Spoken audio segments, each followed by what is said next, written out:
Welcome back, Wolfpack. Verlis here, and this is How to Use Togedemaru. So we're going to check out this electric steel Pokemon, and that's already like one of the craziest typings out there, because we only have 3 weaknesses, a ton of resistances, and then 1 immunity, so that only leaves us with 3 neutral hits. If you don't see Ghost, Water, or Dark, something crazy is going to happen with that attack, but our weaknesses are also really interesting, because we have a 4 times weakness to ground. If we see an Earthquake, if we see an Earth Power, game is over right there for the Togedemaru, and unfortunately, its stats aren't really that crazy for surviving super effective hits, so just stay away from those 3 things, and then we're going to be fine, and we're pretty much going to be fine because we have that immunity to poison, and then everything else is resisted. So it's like looking for matchups. I was looking for examples of what Togedemaru can do against like other Pokemon matches. It's like, oh, it just resists everything. That's already a really good start. So now let's go and check out how this does offensively. Offensively, Electric and Steel, nothing super special. We do have to worry about electric type moves that we don't have any advantage against electric types. So it kind of shows that Togedemaru is kind of an all or nothing Pokemon that either gets blown up super effective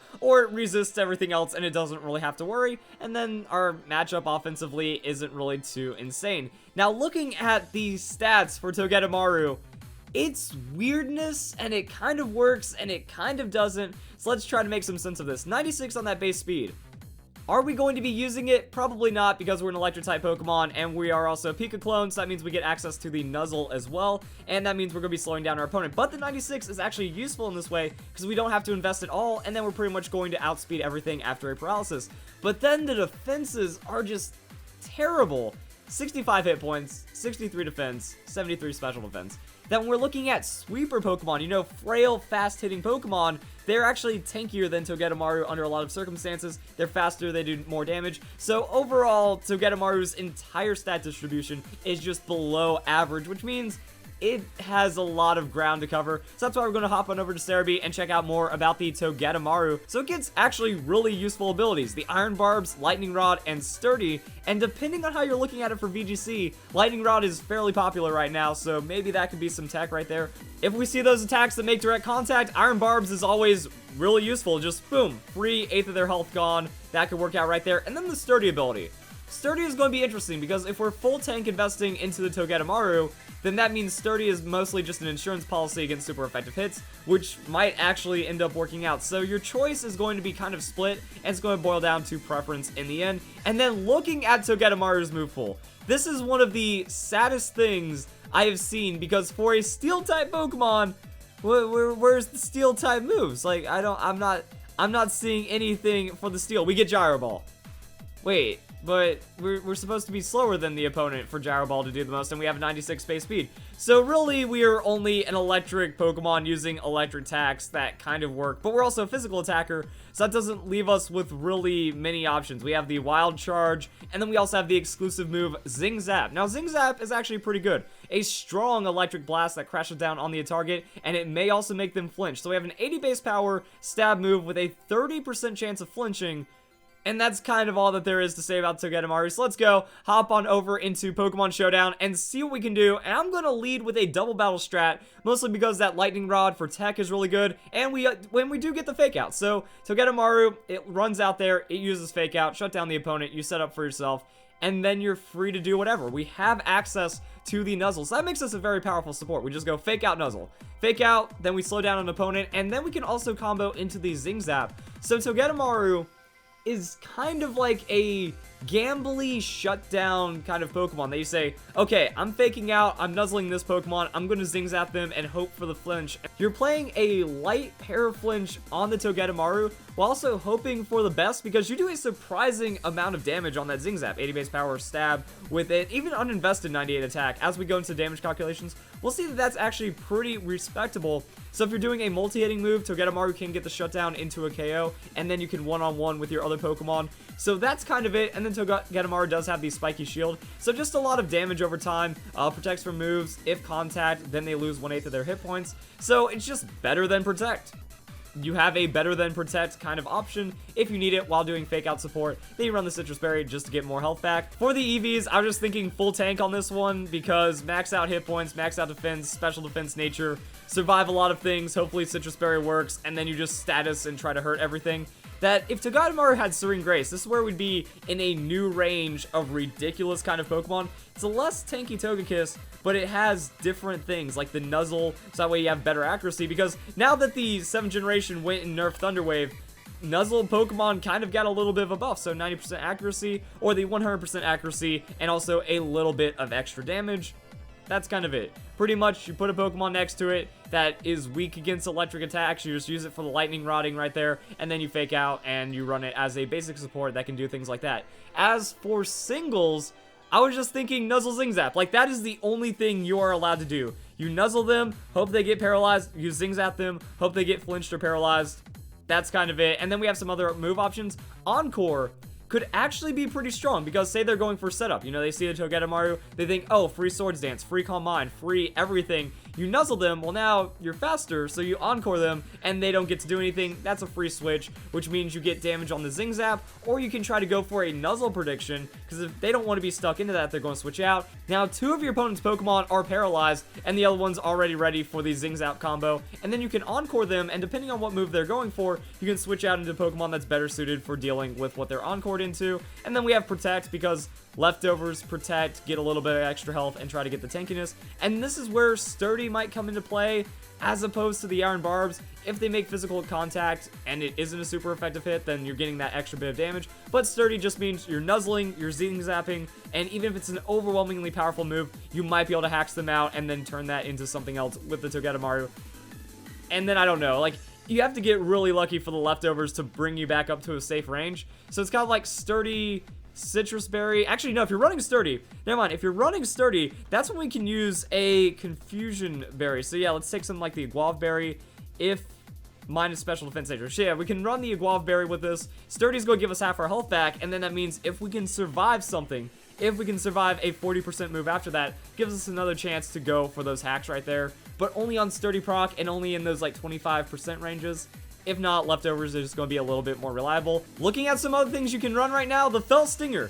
Fell Stinger is actually really good in the 7th generation. Got buffed to 50 base power, and also it raises your attack by 3 if it KOs the opponent. So that means you Nuzzle, Zing Zap, they're at very low hit points, and then you hit them with a Fell Stinger. Well, now you're just doing even more damage, and that's when, yeah, you can just Nuzzle, Zing Zap, and KO a lot of things. So if you can get that survivability in there, then that's going to look pretty nice. I've also seen Fell Stinger teched into the doubles. We saw that on Fan Fridays. So I don't even know. I guess you give up the Spiky Shield for that, and then hope for the best, or even get rid of the Nuzzle. It's kind of awkward because the Nuzzle is really good utility, and it does lead for a lot of things, but maybe you can go like Speed Invested, Togedemaru, offensive support, finish off a lowered foe with the Twin Needle, and then go for the outspeeds. Because the crazy thing about the 7th generation is all the Pokemon are super slow. That we look at Pokemon like Silvally, hey, we're outspeeding the Silvally. Look at Pokemon like Golisopod. We look at pretty much anything in the lineup. They have all the starters. You know, we have Primarina, we have Decidueye. We get to outspeed because the average base speed in the 7th generation is like 70-ish or something. I don't know the official numbers, but it's super low. So Togedemaru has more speed than the average 7th generation Pokemon, which means if it can get that Twin Needle, hey, now it's in the sweeping position if it's running a bit more offensive. Other things it gets, the Wish. So Wish Protect, like you can just go Wish Protect, Nuzzle, Zing Zap. That's kind of another option that you can run. Get that sustainability in there while also hiding behind the Haxes and whatnot. So that could just be a fun little annoying strat right there. And then also, I was thinking about Assault Vest. If you want to be serious on the offensive, you Nuzzle, Zing Zap, and then you have coverage for fun stuff while still being tanky. Or you can just go and run, actually we want the Bold Nature, we want the Impish Nature since we are doing physical hits. Be as tanky as possible. Max out hit points, defense with a defensive nature. Assault Vest is going to carry us even more. And then this is going to be really good for dealing with sweeper Pokemon that they can't really super blow us up with this. So we Nuzzle, Zing Zap, and then we just try to KO them with a Nuzzle into 2 Zing Zaps or something like that. And also another item option for the Togedemaru could be the Bright Powder in that case. That, you know, if we're looking for, actually we'd want this one right here. So one option for that would be the Bright Powder, since we're just looking for the ultimate amount of hacks. Adding that like 10% chance that the Bright Powder can screw them over on top of the Nuzzle, on top of the Zing Zap. That could be what we're looking for. Also depending on whatever other item thing, like, you know, Wish Protect with this could still be very strong because it's just Nuzzle and then Zing Zap damage. So remember, we could go with the Adamant Nature, cut the stuff right here, and then go, alright, full defensive investment, a little into special defense, or however we're feeling that day.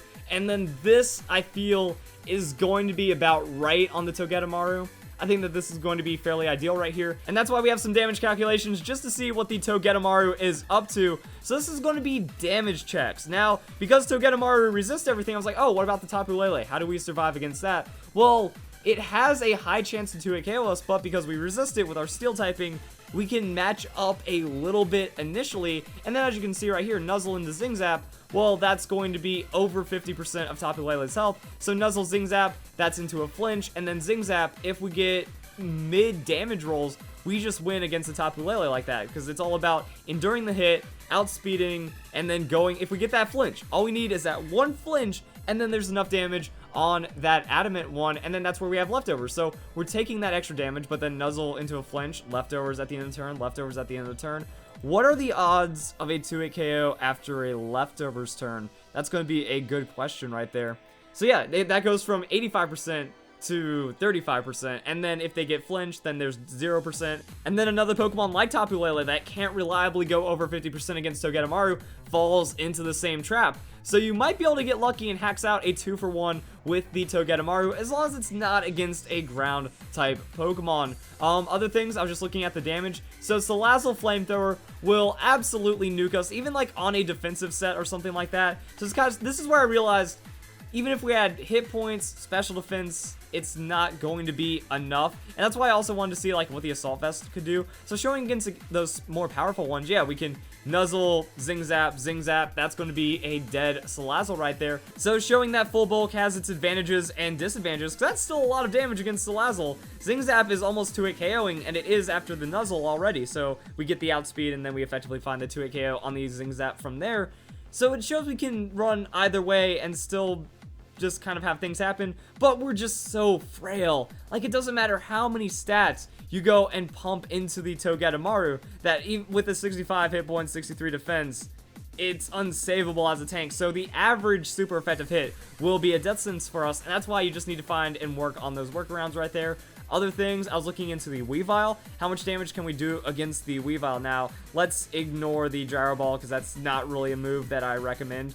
And I wanted to see the damage with the Nuzzle. So, Adamant Nature, full hit point investment, Nuzzle into Zing Zap. That's going to be, you know, 3-hit KO. Nuzzle, 2-hit KO, Zing Zap. That's what we're looking for right there. However, say if we run that Impish Nature, you know, 0 investment on the attack. Now, that's going to be Nuzzle into kind of Zing Zap 2-hit KO. Because as you can see, if we get low damage rolls, then the Weavile isn't going to go down. So I could also bring up another thing, that we run the Adamant Nature. So if we really want to be safe about it, we can go Adamant Nature, full defensive investment, or whatever we want to run. So whatever defensive setup you're choosing from here, we don't have to go with a, you know, defensive nature. That we can go with the attack nature. That's going to give us the most effective stats, and that's going to work out pretty well. So for example, that would be, I don't know, let's just go full investment into defense with the Adamant Nature. That's going to work out pretty well. Or we can do a little bit of a split, go 200 into a 56, and then we're going to be fairly balanced as a tank while doing a lot of damage. So we just need to survive that hit, get in a good range, and then boom, GG right there. But also the Weavile isn't really going to threaten us, that we just resist everything, or the knockoff isn't doing an insane amount of damage. So let's say we have the leftovers as an item, you know, knockoff, then it doesn't get to do that much damage afterwards, so it's removing our item. So yeah, the Weavile's damage just kind of falls off against the Togedemaru. I did want to bring up something like the Silvally as well, because Adamant Nature 252 on the Silvally, we're not 2-hit KOing it. Nuzzle, Zing Zap, Zing Zap, that's not enough to go and KO Silvally. So it also shows that we can just get away with the defensive investment as well, since the pace of the game is going to be slowed down regardless. And then we just go and tank out whatever the Silvally is going to go and throw at us. And then if we have like a Fire Memory multi-attack from the Silvally, we will be able to survive that. So it's kind of like Nuzzle, take the hit, pray Zing Zap really goes off, and then that's kind of it. So it shows that, you know, against some Pokemon, Togedemaru is going to find a lot of success. Once you get into the bulkier Pokemon that can deal damage, it's not for Togedemaru. That you're really just here to try to paralyze as many of the opponent's Pokemon as possible to set up for some other sweepers, while also hoping you might find a little bit of hacks. Togedemaru can be good. I'm not saying it's absolute trash, because just the power of hacks is kind of, you know, really solid right there. You can maybe even run some other really fun things depending on how Togedemaru is doing. And if you just want to be crazy or annoying or whatever, maybe put in a double team as well. Now, Wish Protect, very, very powerful, I will say. But Nuzzle, Zing Zap, double team, say you nuzzle them and then they get paralyzed and you get a wish for free, or double team, or they're not finding enough damage against you. Like, if Togedemaru was tanky, you could run away and have all kinds of shenanigans, but I feel like since it isn't tanky, you just need that wish protect combo, try not to die, nuzzle zing zap, and then Bright Powder might save the day. So there we go, guys. That is how you use Togedemaru. If you guys enjoyed the video, hope you all have a nice day. Thank you very much for watching.